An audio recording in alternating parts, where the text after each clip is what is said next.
Dear students, welcome to the online class once again। और हम लोग शॉर्ट स्टोरी में जो हमारा सेकंड लेसन है एन एस्ट्रोलॉजर्स डे, उसको हम लोग पढ़ रहे हैं। पिछले क्लास में हमने पढ़ा कि लेखक ने बताया एस्ट्रोलॉजर के बारे में, ज्योतिषी के बारे में, कि कैसे ज्योतिषी के वेशभूषा के बारे में, उसके पहनावे के बारे में, उसके क्या क्या आर्टिकल से कौन कौन सामान थे, उसके जो ज्योतिषी के काम में, ज्योतिष के काम में उसका सहयोग करते थे, उसके जगह के चयन के बारे में कि किस जगह पर बैठता था वो। और इसके साथ साथ लेखक ने ये भी बताया कि जो ज्योतिषी था, इस कहानी का जो मेन कैरेक्टर है, जिसका कि नाम हम नहीं जानते, केवल ज्योतिषी नाम से ही उसको बार बार एस्ट्रोलॉजर के नाम से पुकारते हैं। तो लेखक ने ये भी बताया कि ये जो ज्योतिषी था वो कोई ज्योतिषी बनना चाहता नहीं था, यानी उसकी इच्छा नहीं थी, और न ही उसे कोई ज्योतिष विद्या का कोई ज्ञान था, न ग्रहों के बारे में, सितारों के बारे में कुछ भी उसे जानकारी नहीं थी। वो जो कुछ भी लोगों को बताता था, उनके हाथ देखकर, वो उसके अनुभव के आधार पर था। वो लोगों का मनोभाव उसने पढ़ा था, लोगों का अध्ययन किया था, और उसी के आधार पर वो लोगों के प्रश्नों का जवाब देता था। और इसी कार्य के बदले में उसे जो भी पैसा मिलता था उससे उसकी आजीविका चलती थी। अब हम आगे उसके आज देखते हैं क्लास में। He had left his village without any previous thought or plan. If he had continued there, he would have carried on the work of his forefathers, namely tilling the land, living, marrying, and ripening in his cornfield and ancestral home. लेखक आगे उस ज्योतिषी के बारे में बताते हुए, astrologer के बताते हुए कह रहा है कि he had left his village without any previous thought और प्लान। ये जो ज्योतिषी जो है वो काफ़ी पहले अपने गांव से, अपने घर से जो है, बिना कुछ विचार किए हुए, बिना कोई प्लान बनाए हुए, बिना किसी योजना के अचानक अपने घर से निकल आया था, घर से शहर की ओर चला आया था। If he had continued there, अगर वो वहीं पर रहा होता, अपने गांव में रहा होता, he would have carried on the work of his forefathers, तो वो भी अपने फोर फादर्स यानी अपने पूर्वजों के कार्य को ही आगे बढ़ाता, यानी उन्हीं कामों में वो लगता जो कि काम उसके पूर्वज करते थे। नेमली क्या काम था, यानी टिलिंग द लैंड, वो खेत को जोतता, बोता, फसल उपजाता, शादी होती, गेहूँ अनाज पैदा होता खेतों में, अपने घर में वो अपने एंसेस्ट्रल होम माने अपने पुरखों के घर में, अपने पूर्वजों के घर में रहता। यानी कि अगर वो शहर ना आया होता, ज्योतिषी का काम ना शुरू किया होता और गांव में ही रह गया होता, तो वो कोई ज्योतिषी था नहीं, ना कुछ उसने ज्योतिष विद्या पढ़ा ही था। तो गांव में रहा होता तो वो एक खेती किसानी, जैसा कि उसके पूर्वज कर रहे थे, वो भी खेती किसानी का काम ही किया होता। But that was not to be, लेकिन ऐसा होना नहीं था। He had to leave home without telling anyone, and he could not rest till he left it behind a couple of 100 miles. He had to leave home without telling anyone. उसे घर छोड़ना पड़ा without telling anyone, बिना किसी को कुछ बताए अचानक ही उसने घर छोड़ दिया। And he could not rest till he left it behind a couple of 100 miles, और तब तक उसने रेस्ट नहीं किया, आराम नहीं किया, जब तक कि वो अपने घर से जो है सैकड़ों मील आगे नहीं निकल गया। यानी बिना किसी को कुछ बताए अचानक एक दिन वो अपने घर से निकल गया और चलता चला गया, और करीब लगातार वो हज़ारों किलोमीटर, सैकड़ों किलोमीटर दूर वो चला गया।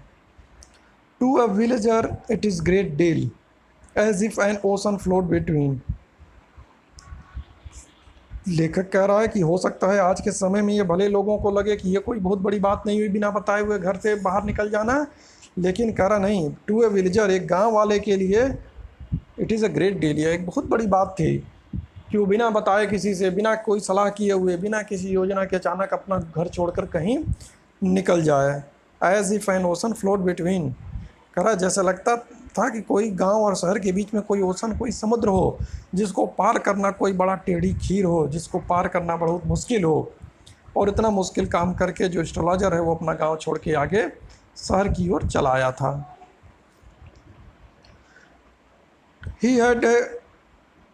He had a working analysis of mankind's troubles, marriage, money and the tangles of human ties.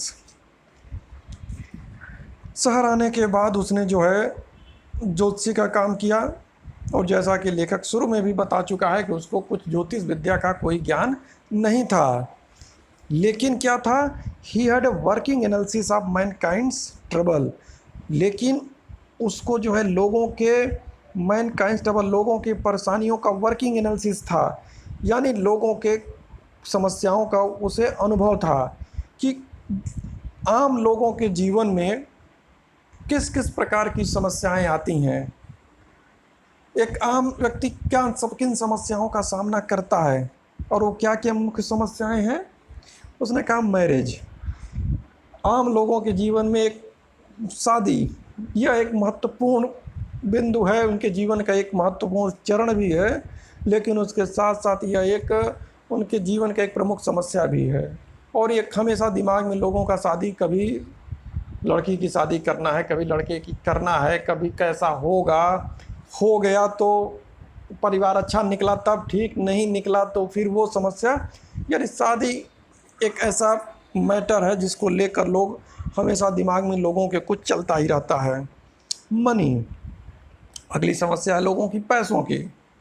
तो जैसा कि यह संसार ही मेटेरियलिस्टिक है, पैसे का युग है, तो पैसे निश्चित रूप से लोगों की समस्या का एक मुख्य कारण पैसा रहेगा, क्योंकि पैसा ही आजकल के समय में लगभग सब कुछ है। And the tangles of human ties, और टेंगल्स माने उलझने, ह्यूमन टाइज लोगों के रिश्तों की उलझने। तो यानी कि जो एक आम आदमी के जीवन की जो मुख्य समस्याएं हैं उसका अध्ययन किया था इस ज्योतिषी ने। यानी लोगों की जो मुख्य समस्याएं हैं, शादी से संबंधित, पैसे से संबंधित, या लोगों के संबंधों में जो समस्याएं आती हैं, उन समस्याओं का उसने अध्ययन किया था, और इन्हीं अध्ययन के आधार पर वो अपने पास आने वाले ग्राहकों के प्रश्नों का उत्तर देता था। Long practice had sharpened his perception, और कह रहा है लॉन्ग प्रैक्टिस, जो कि उसने काफ़ी दिनों से वो प्रैक्टिस कर रहा था, ये ज्योतिषी का काम काफ़ी दिनों से कर रहा था, तो इसे शार्प हिज परसेप्शन, जो उसका निरीक्षण था, उसका ऑब्जर्वेशन करने का जो क्षमता थी उसके अंदर, वो शार्पेंड हो गई थी, वो काफ़ी बढ़ गई थी। यानी कि लोग रोज़ वो ऐसे लोगों से उसका सामना पड़ता था, धीरे धीरे करते करते अब वो काफ़ी अच्छे से लोगों को, समस्याओं को वो पकड़ लेता था कि क्या है लोगों की मुख्य समस्या। With in 5 minutes he understood what was wrong. और कह रहा कि अब तो वो इतना, उसकी ऑब्जर्वेशन पावर इतना ज़्यादा बढ़ गया था कि विद इन 5 मिनट्स, केवल 5 मिनट लगते थे और वो समझ जाता था कि उसके सामने वाला जो उसका ग्राहक बैठा है उसको क्या परेशानी है, क्या समस्या है, तुरंत वो समझ लेता था। और ये सब कुछ संभव हुआ इतना ज़्यादा दिनों तक मेहनत करने से, लोगों का अध्ययन करने से। ही चार्ज 3 पाइज पर क्वेश्चन, वह जो है प्रत्येक प्रश्न का उत्तर देने के लिए 3 पाई, पुराना समय का है, पाई जब चलता था उस ज़माने का है, तो कह रहा है कि एक प्रश्न बताने का 3 पाई वो लेता था। Never opened his mouth till the other had spoken for at least 10 minutes. और दूसरी जो उसकी एक प्रमुख ट्रिक था वो ये था कि नेवर ओपनड हिज माउथ, और कभी भी अपना मुंह नहीं खोलता था तुरंत। कब तक नहीं खोलता था?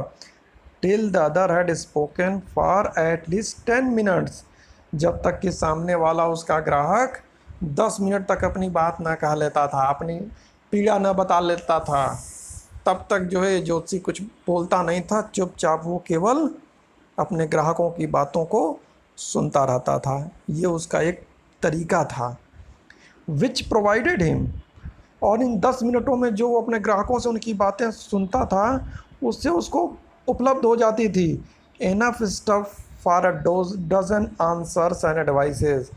और इन 10 मिनटों में उसके ग्राहक ही उसको इतना ज़्यादा मैटर दे दिया करते थे जिससे कि अब वो अपने ग्राहकों के दर्जन भर प्रश्नों के उत्तर दे सकता था, उनको कुछ सलाह दे सकता था, उनकी मुश्किलों को पार पाने के लिए क्या उनको करना चाहिए ये सब बताने के लिए अब उसके पास पर्याप्त मैटर होता था।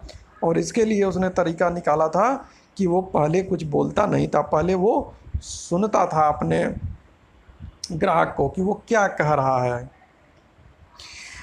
When he told the person before him, gazing at his palm, in many ways you are not getting the fullest result of your efforts. 9 out of 10 were disposed to agree with him. कह रहा when he told the person before him, कह रहा कि जब उसका सामने वाला ग्राहक उसको 10 मिनट अपनी बातें बता लेता था, अपने दिल की बात सब कह लेता था, तब वो उसका हाथ गेजिंग, उसके हाथों पर, उसके हथेलियों पर ध्यानपूर्वक देखते हुए, अच्छे से वो देखता था, उसका निरीक्षण करता था और देखते हुए फिर बताता था। इन मैनी वेज, कहता कई तरीक़ों से देखा जाए, you are not getting the fullest result of your efforts, fullest result और योर एफर्ट्स। कहता था लोगों का हाथ देख कर, भाई देखिए आप जितना परिश्रम कर रहे हैं उस परिश्रम के हिसाब से आपको सफलता नहीं मिल रही है। मेहनती तो आप बहुत हैं, बहुत मेहनत करते हैं, बहुत ईमानदारी से मेहनत करते हैं, लेकिन उतना रिजल्ट आपको मिल नहीं रहा है जितना आपको मिलना चाहिए। कह रहा है 9 out of 10 were disposed to agree with him. कह रहा है 10 में से 9 लोग ऐसे होते थे कि जो कि उससे जो है सहमत हो जाते थे कि बात तो एकदम सही है। और यह अगर तुम लोग भी अपने जीवन में देखो और देखोगे तो लगभग प्रत्येक व्यक्ति को लगता है कि उसने जो भी प्रयास किया है, उसको लगता है कि उसने बहुत ही सिंसियरली प्रयास किया है, बड़े मेहनत से किया है, पूरे ईमानदारी से किया है और उससे अच्छा कुछ हो ही नहीं सकता था। और जब उसका रिजल्ट आता है तो कभी भी कोई व्यक्ति संतुष्ट नहीं होता है, चाहे उसको कितना भी प्राप्त हो जाए, हमेशा थोड़ा कम ही लगता है कि नहीं मैंने किया ज़्यादा था, थोड़ा मुझे कम मिला और होना चाहिए था।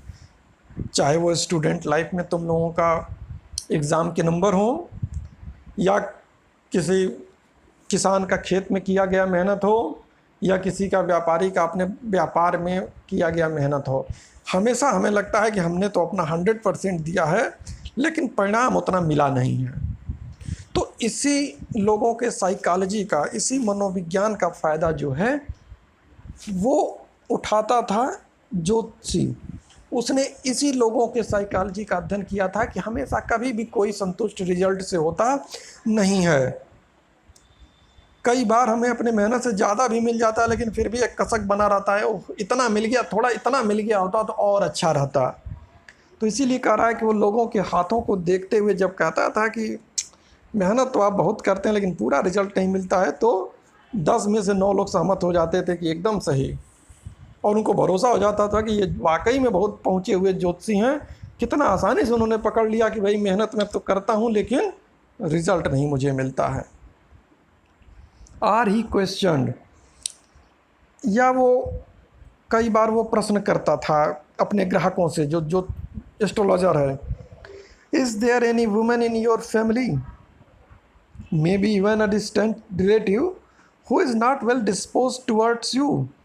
पूछता था कि क्या आपके परिवार में कोई औरत है, हो सकता है मे बी इवन अ डिस्टेंट, हो सकता है कि कोई दूर की रिश्तेदार हो, कोई महिला हो, who is not well dispose toward you, जिसका संबंध आपसे कुछ बहुत अच्छा नहीं है। तो यह भी एक ऐसा प्रश्न है कि भाई ऐसा कौन व्यक्ति होगा जिसका सबसे बनता हो। अरे किसी न किसी से उसका खटपट थोड़ा चलेगा ही, कोई नहीं कोई तो घर परिवार सगे संबंधियों में ऐसा ज़रूर होगा जो कि उसको पसंद न करता हो। इसीलिए वो इसी तरह के प्रश्न करता था कि क्या कोई ऐसा है जो कि ऐसा है जिससे आपकी बनती न हो, और फिर आसानी से बना देता था। Or he gave an analysis of character, या कह रहा है कि ज्योतिषी जो है वो पूरा ध्यान देने के बाद, एनालिसिस करने के बाद फिर उसका उत्तर वो देता था कि most of your troubles are due to your nature. तो ये पहले तो चाहे सामान्यतः कह देता था किसी औरत है जिससे आपका बन नहीं रहा इसीलिए आप कुछ समस्याएं जीवन में झेल रहे हैं, या वो बताता था कि most of your troubles are due to your nature. कहता था जितने भी आपकी समस्याएं आपके पास हैं वो समस्याएं सब आपके स्वभाव के कारण है। स्वभाव कारण कि आप कहने का अर्थ होता था कि आपका स्वभाव ही इतना सरल है, आप इतने सरल और सच्चे व्यक्ति हैं, साफ हृदय वाले व्यक्ति हैं, इसी कारण आप समस्या में फंसते हैं। तो तुम ही लोग बताओ, ऐसा कौन व्यक्ति होगा जो अपने आप को सरल नहीं सुनना चाहेगा, अपने आप को अच्छा नहीं सुनना चाहेगा और कहेगा कि नहीं, मैं सरल नहीं हूँ, मैं बहुत ही उलझा हुआ व्यक्ति हूँ।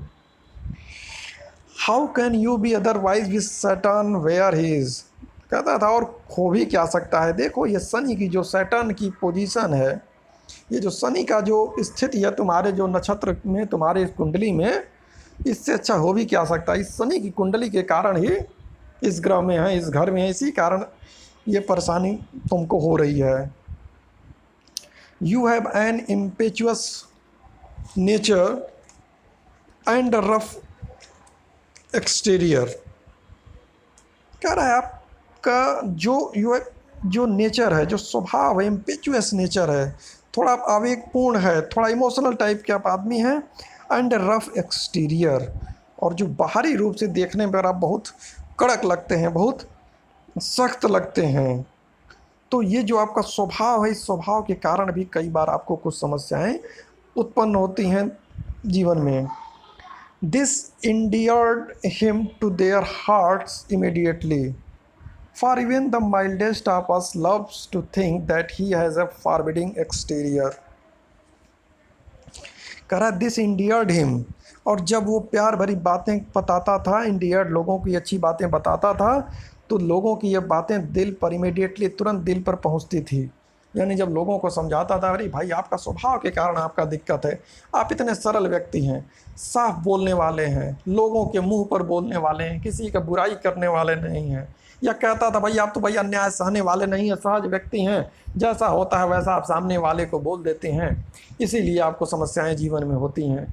तो हर व्यक्ति खुश हो जाएगा, क्यों कह रहा कि for even the mildest of us, कि हम में से जो बहुत ही नम्र विनम्र स्वभाव वाला भी होगा, वो भी पसंद करता है तो think that he has a forbidding exterior, वो भी चाहता है कि उसका जो वेशभूषा बाहरी है जो बहुत कड़क है, लेकिन वाकई में वो दिल का जो है बहुत अच्छा व्यक्ति है।